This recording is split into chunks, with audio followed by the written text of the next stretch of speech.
Hey everyone, Chrissy here. I was wondering if we could chat today because did you ever have that friend who has continuous problems and you keep trying to help and you keep trying to help them see what they can't see because you're standing outside and they're on the inside and they can't see and all the things? And you have a very definitive, clear path if they would just listen to you, if they would just take your advice, if they could just see, if they could just whatever. So, what I'm doing today is I'm helping you see that our clinical systematic approach to solving mental health and human problems is never going to work. There has never been a policy or procedure that has ever helped us human better together. So what's happening right now is we have more FMLA mental health leave than we've ever had before. We have people who are quitting jobs who were lifers, like people who dedicated their whole entire life to this profession and they're gone. We have people who don't even know how to people together. We can't see each other, we can't hear each other, we can't even take into account what the other person's perspective might be, right? Like we just are like human bumper cars bouncing off of each other all the time. And so as a friend, I'm here to say that no people problem has ever been solved by a policy. You cannot clinically help people move into a place that helps us understand how to be together. Because it is not what our people are doing to people, it's how they feel about what they're doing and what they and the education we never get, the tools we've never had for our staff, particularly, or us as humans, let's just be honest, right? Is how to deal with ourselves through hard things, how to manage communication, how to catch that daughter when she walks out of the room and her mom doesn't know her. There is zero tools we give people to handle that situation. And so when that frontline staff person reacts to what's happening and does the best that she can with the tools that she has, and we have to come and clean it up, so to speak, right? Clean it up. I'm going to ask you, did we actually give her the tools to be in that situation? Yeah, the answer is no. Because the checklist that we have, the policies that we have, the procedures that we have never account for the human that's attached to it, right? So we went to person-centered care. What person-centered care was supposed to be and was meant to be is to take into account how people feel, right? It's not about how I take you to the bathroom. It's how I make you feel about taking you to the bathroom. It's how I make you feel like you belong, like you matter. And as caregivers, as care partners, our job is to connect people to what is comfortable and familiar to them. So if we can't connect to the humanness of that person from a person-centered point of view, that's what we're all trying to do, right? Like consumer-centric, that's what we want to do. Except for the fact that in order to get to consumer-centric, we have to be employee-centric.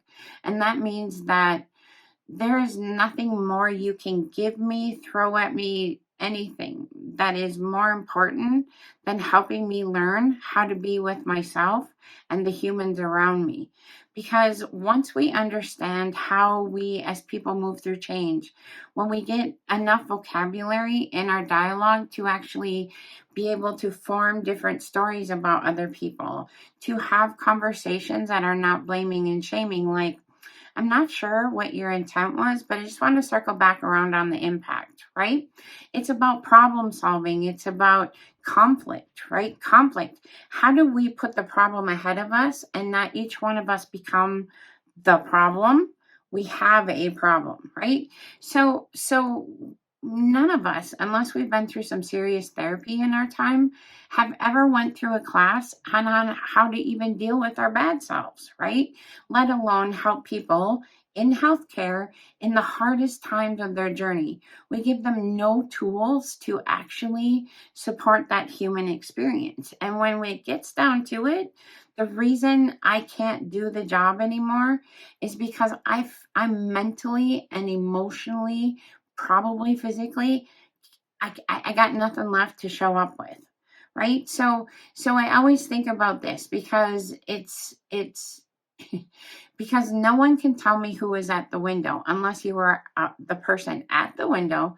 Then you actually break down in tears. You tell me things that you probably never got to tell anyone else. And just that telling process is such a process of releasing and debriefing and all the things that COVID brought.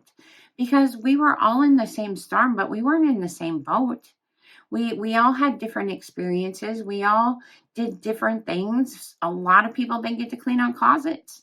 A lot of people didn't get to stay home with their families, all the things. And so everybody's life experience through that, no matter what it was, we are not the same, and we can't be the same. We can't go through something like that and be the same. So when we get to our operating systems, what we have failed to recognize is that there is a whole human operating system underneath it that's driving it. And we do nothing to give ourselves the tools to be human together to make that culture work.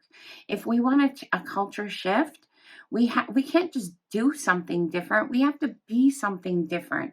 And that only comes from understanding who we are, how we interact, how we can communicate.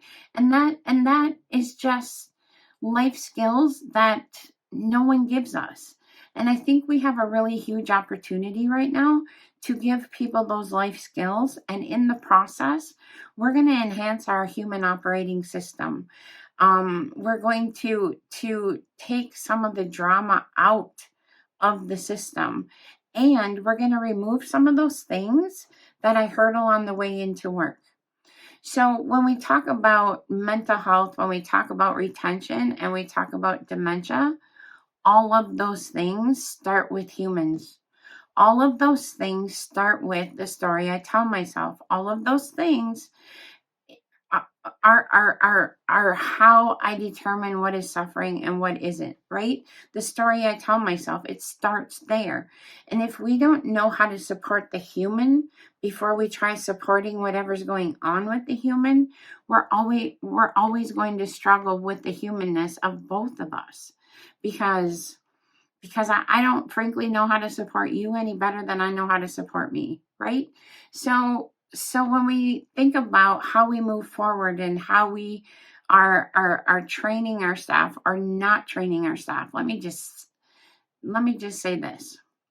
There is a time and place, and totally feels a need, the computer training, the systems. There's completely a place for that, okay? Because all you're trying to do is fill requirements, right? And you hope that somebody gets something out of it, but it doesn't always happen like that.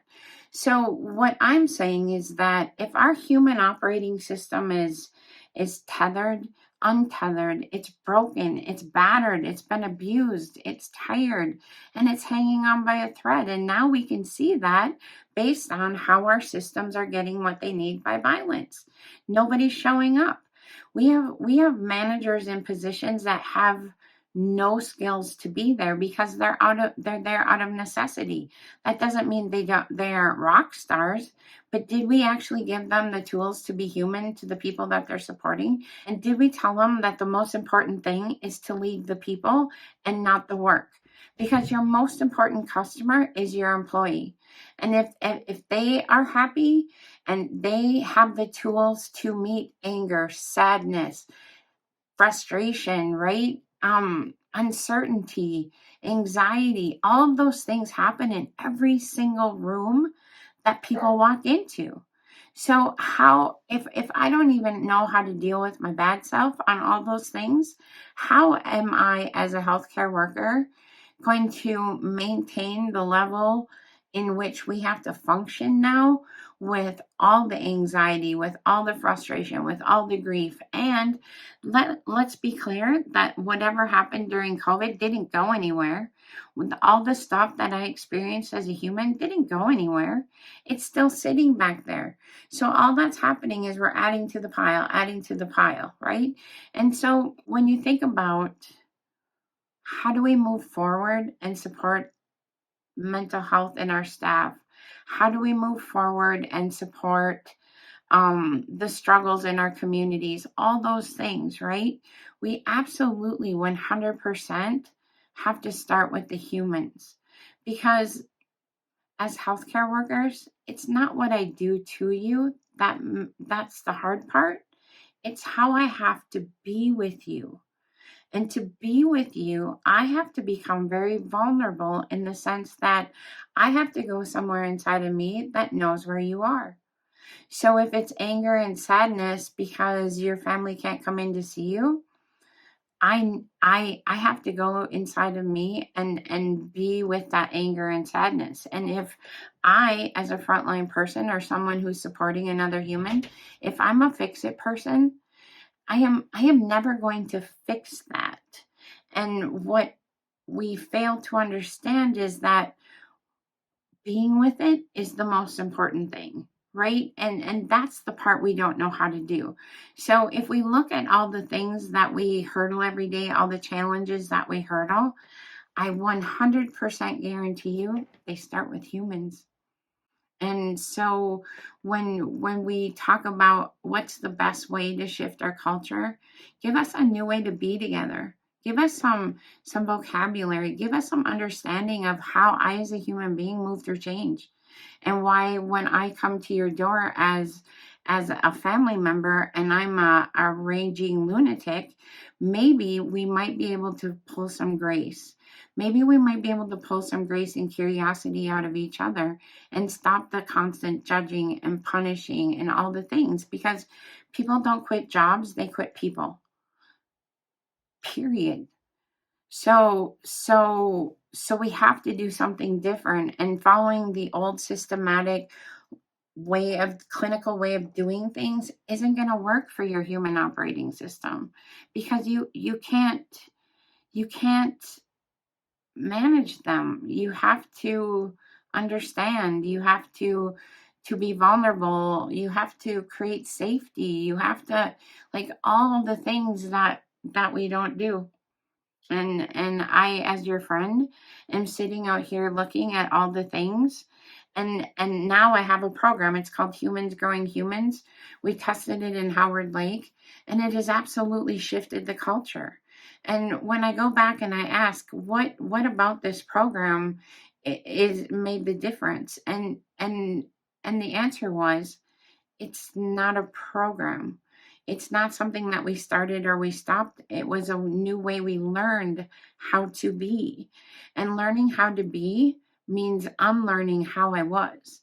So when we look at what should we do to support our staff, let's help them get back to each other. Let's help us all get back to each other. Let's put down the gloves. Let's understand our impact in each other and start there, because we've never started there. We have never started there. Think about your orientation process. How much of your orientation process actually involves the human experience?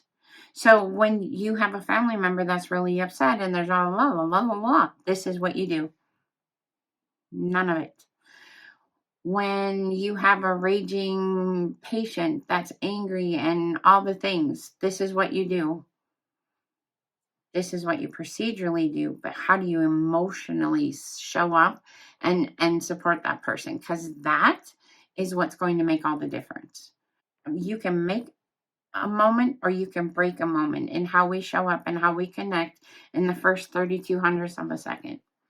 Yep, we can screw up that bad with each other in that amount of time. So is it good to know all the kinds of mental health and all the things and all the things? Is it good to know all the things about dementia and all the things? Sure, right? But it doesn't help you live with it. It doesn't help you support it. It doesn't help you be human with it. So show me what it looks like. Show me what it looks like to have a different conversation.